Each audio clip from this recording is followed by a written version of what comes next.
பதிவுல நம்ம எதை குறித்து பார்க்க போகிறோம்னா, கடந்த வீடியோல பார்த்ததான அந்த எலியாவினுடைய தொடர்ச்சி தான் இன்றைக்கு நம்ம பார்க்க போகிறோம்.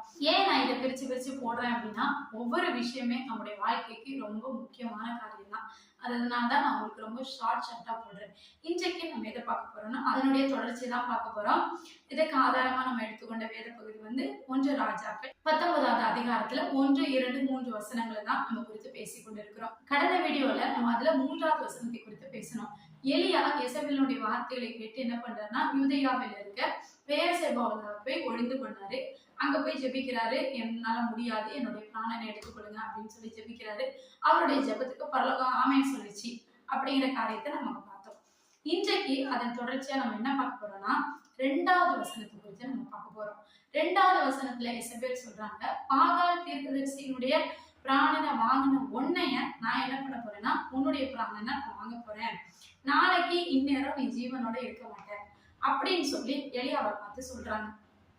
எலியாவை பார்த்து கூட சொல்லல, அங்க சொல்றத எலியா கேள்விப்படுறாரு. எலியா கேள்விப்பட்டோன்னா இவருக்குள்ள பயம் வந்துருச்சு. இவர் ஓடி போயிட்டாரு. எலியாவை பார்த்து கூட எசபேல் சொல்லல. ஆனா எனக்கு பிரியமானவர்களே, எப்படி எலியாவுடைய வார்த்தைக்கு பரலோகம் ஆமென் சொன்னதோ அதே மாதிரி எசபேலுடைய வாயும் பரலோகம் அங்கீகரித்தது. என்னடா அப்ப எலியாவை வந்து மறுநாள் கொலை செஞ்சுட்டாங்களா அப்படின்னு கேட்டா அப்படி இல்லை. சத்ரு நமக்கு விரோதமா ஒரு தலையெழுத்து அவன் எழுதுவான். இவங்களை இதுதான் பண்ணணும் அப்படின்னு சொல்லி எழுதுவான். இவங்க படிக்கிற இடத்துல இவங்களால படிக்க முடியாது, இவங்க ஃபெயில் ஆயிடணும் அப்படின்னு எழுதுவான். நம்ம வேலை செய்கிற இடத்துல நமக்கு ப்ரொமோஷனே வராது, ப்ரொமோட் ஆகி போயிடுவோம் அப்படின்னு சொல்லி எழுதி வச்சிருப்பான்.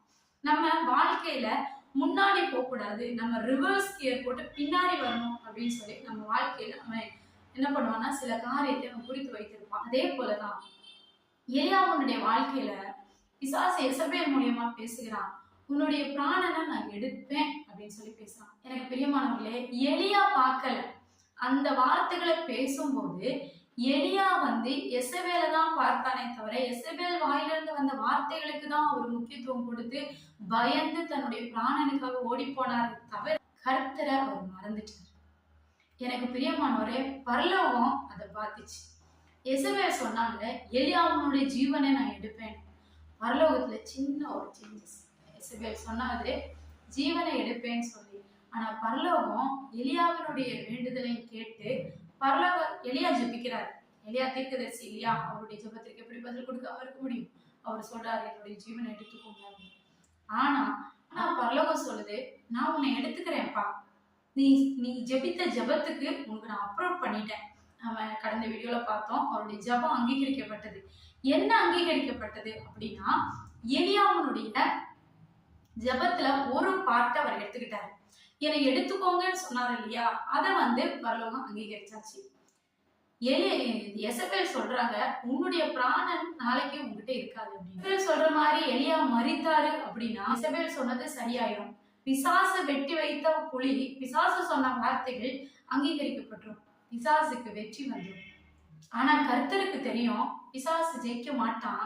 அதே நேரத்துல எலியாவுடைய ஜெபமும் அங்கீகரிக்கப்படணும். பரலோகம் யோசிச்சுது ஒரு திட்டம்.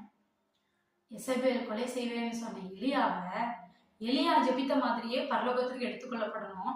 அதே நேரத்துல கொலையும் செய்யக்கூடாது. சோ இதுக்கு என்ன ஒரே வழி? ஜீவனோட எலியா எடுக்கப்பட்டார். 2 ராஜாக்கள் 2வது அதிகாரத்துல 11வது வசனத்துல நம்ம வாசிக்கிறோம், சுழல் காற்றிலே எலியா அக்கினி ரதங்கள் மூலியமாய் பரலோகத்திற்கு எடுக்கப்பட்டார். ஆமா எனக்கு பிரியமானவர்களே, சத்ரு உங்களை ப்ரொமோட் ஆக்கி பின்னாடி கொண்டு வரணும்னு அவர் நினைக்கும் போது கர்த்தர் உங்களுக்கு டபுள் ப்ரொமோஷன் கொடுத்து அவர் உங்களை முன்னாடி கொண்டு போவார். சத்ரு உங்களை தோல்விக்கு நேரா கொண்டு வரணும்னு நினைக்கும் போது கர்த்தர் உங்களை சாதாரண வெற்றி அல்ல, கோல்டு மெடலிஸ்டா கொண்டு போக அவர் விரும்புகிறார். உங்களுடைய வாழ்க்கையில தோல்விகள் ஏமாற்றங்களை மாத்திரம் சந்தித்து கொண்டிருக்கிற உங்களுடைய வாழ்க்கையில கர்த்தர் உயர்வை உன்னதமான ஒரு இடத்துக்கு உங்களை கொண்டு போக அவர் விரும்புகிறார். அதனால நான் என்ன சொல்ல வரேன், நான் எனக்கு பிரியமானவர்களே, பிசாசு உங்களுக்கு ஏதாவது ஒரு விஷயம் உங்களை அவன் இதோட முடிச்சிடணும், உங்க வாழ்க்கை இவ்வளவுதான், இதுதான் உங்களுக்கு டெட் எண்டு அப்படின்னு சொல்லி அவன் உங்களுக்கு ஒரு கோடு போட்டு வைத்திருப்பான். அவன் உங்களுக்கு ஒரு வார்த்தை இருப்பான். ஆனா எனக்கு பிரியமானவர்களே, பரலோகம் அந்த வார்த்தைகளை அங்கீகரிக்காம அதுக்கு ஆப்போசிட்டா உங்களுடைய வாழ்க்கையில கிரியை செய்யும். எலியாவினுடைய வாழ்க்கையில அப்படிதான் கிரியை செய்தது. பிசாசு சொல்றான், உன் பிராணனை நான் எடுப்பேன். பரலோகம் சொல்லுது, உன் பிராணனையே எடுக்காம நான் உன்னை ஜீவனோடு எடுத்துக்கொள்ள வேண்டும். அல்லேலூயா. நான் விசுவாசிக்கிறேங்க, எசபேல் அந்த வார்த்தையை சொன்னனாலதான் எலியா மரணத்தை காணாதபடி அவர் பரலோகத்திற்கு எடுத்துக்கொள்ளப்பட்டாரு. உங்களுடைய வாழ்க்கையில பிசாசு, சத்துரு உங்களுக்கு விரோதமாய் ஒரு காரியத்தை செய்கிறான் அப்படின்னா அது உங்கள் வாழ்க்கையில ஒரு பெரிய உயர்வுக்கு நேரம் உங்களை கொண்டு போகுதுன்னு நீங்க நம்புங்க.